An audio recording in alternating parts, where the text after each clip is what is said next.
Kwa nini hutaki kurudi nyumbani ukatoa statement, au dereva wako akarudi akatoa statement tukasikia hatima ya uchunguzi?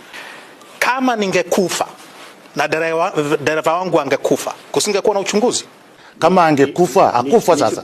Siku ambayo nilishambuliwa tarehe 7 Septemba 2017, Spika wa Bunge aliamuru kamati ya ulinzi na usalama ya Bunge la Jamhuri ya Tanzania kuchunguza shambulio dhidi yangu, na kamati ya ulinzi na usalama ilichunguza shambulio lile, ikatengewa tarehe ya kutoa ripoti yake bungeni. Ilipofika siku ya kutoa ripoti ya uchunguzi wa shambulio langu, ikawekwa kwenye orodha ya shughuli za bunge.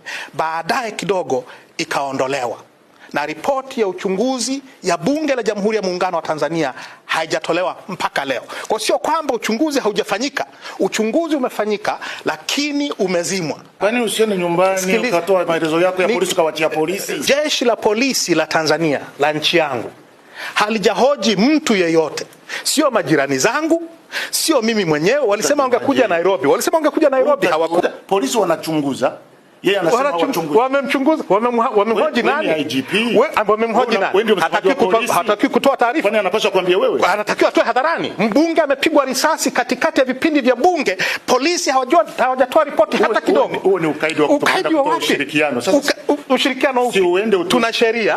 Sikiliza, yuko Belgiji. Si aende atoa, hakuna Interpol. Nyie hamna ushirikiano na Interpol. Kwani ni criminal? Utamtafuta kama criminal? Atafuta kama shahidi. Wewe ni shahidi. Mimi ni shahidi. Mlalamikaji ni Rais wa Jamhuri ya Muungano wa Tanzania. Tuna sheria inayosema, tuna sheria inayosema ya Bunge la Tanzania. Unaitafsiri vibaya hiyo sheria. Wewe ni mwanasheria wa wapi? Wewe ni matusi yake. Serikali ya Tanzania inawaona wapinzani kama maadui wa taifa? Hapana, si wako wapinzani, si wako bungeni. Kila tukigeuka tunaona wapinzani wako ndani. Mbowe, Lema, Mdee, Sugu, Lissu, Zito. Kwa nini? Kwani hao ndio wapinzani peke yao? They must tell you. Hao ni wanapaswa waeleze kwa nini wanakamata. Watu wako rumande, wanachunguzwa, watapewa haki za katiba za kujitetea. Watu wanatakiwa kutofautisha kati ya serikali na taifa.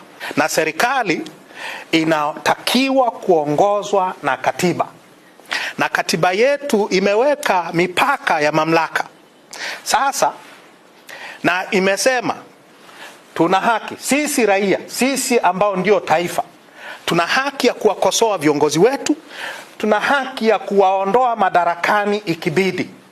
Kwa hiyo tunaposema matendo mabaya ya serikali, iwe ndani ya Tanzania, iwe nje ya Tanzania, iwe mahali popote pale, tunatimiza wajibu wetu kama raia. Tuliofanya. Asante sana.